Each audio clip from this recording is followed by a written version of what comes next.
Assalamualaikum warahmatullahi wabarakatuh. Perkenalkan kami dari kelompok 1, kelas L1, pengantar sistem informasi dengan dosen pengampu Bapak Hendra dengan Bapak Hendra. Di sini kita akan membahas studi kasus tentang kebocoran data 1,5 juta pasien di Singapura. Lanjut, sebelum memulai tentang studi kasusnya, kami akan memperkenalkan diri kami sendiri. Yang pertama, saya Nafisa Hasna Putri Bimantari dengan nomor induk mahasiswa 187251002. Dan saya Farhana Herminawati dengan NIM 187251001. Baik. Lanjut, di sini kita akan secara langsung membahas mengenai studi kasus kebocoran data Singaporean Health pada tahun 2015 sampai dengan 2018. Pada tahun 2018, pemerintah Singapura ini mengumumkan adanya serangan siber besar yang menimpa sistem kesehatan nasional mereka. Para peretas ini berhasil mencuri data sekitar 1,5 juta pasien atau lebih dari sepertiga penduduk Singapura pada saat itu. Serangan ini tuh digambarkan sebagai serangan yang disengaja, ditargetkan, dan direncanakan dengan baik. Kenapa? Karena data yang dicuri adalah data pada rentang waktu 1 Mei 2015 sampai dengan 4 Juli 2018. Dan total data pasien yang ada di database itu sekitar 5 juta pasien sehingga resiko lebih besar. Lalu yang ketiga, akan kita sebutkan data-data yang bocor itu data yang apa aja sih? Data yang bocor itu ada nama, alamat, tempat tanggal lahir, gender, ras, NRIC atau kalau di Indonesia itu nomor induk kependudukan. Sehingga selain data pribadi pasien, para peretas juga mencuri informasi mengenai resep obat rawat jalan dari sekitar 160.000 pasien. Meski demikian, pemerintah Singapura ini menegaskan bahwa catatan kesehatan lainnya tidak ada yang diubah atau dihapus, seperti diagnosis hasil tes laboratorium maupun catatan dokter itu tetap aman dan tidak ditemukan adanya bukti serangan serupa pada sistem teknologi informasi layanan kesehatan lainnya. Lalu di sini kita analisis penyebab dan respon awal pemerintah Singapura saat terjadi peretasan tersebut.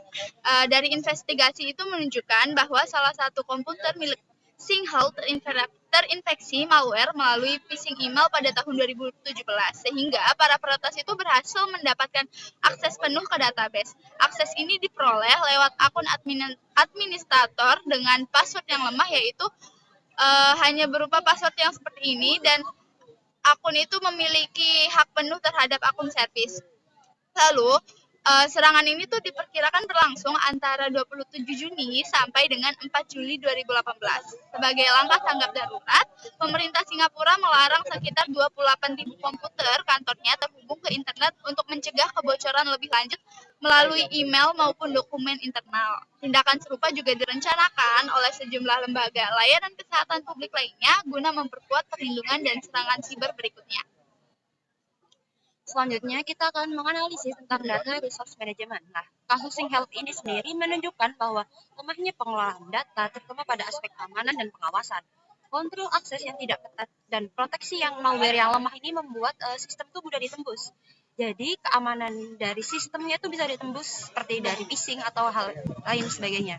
Nah, keterlambatan deteksi ini juga membuat kalau serangan ini cukup penting karena seperti yang kita lihat, seperti yang saya baca di jurnal tuh, Singapore Health sendiri itu cukup telat mengetahui bahwa mereka tuh sedang diserang secara cyber.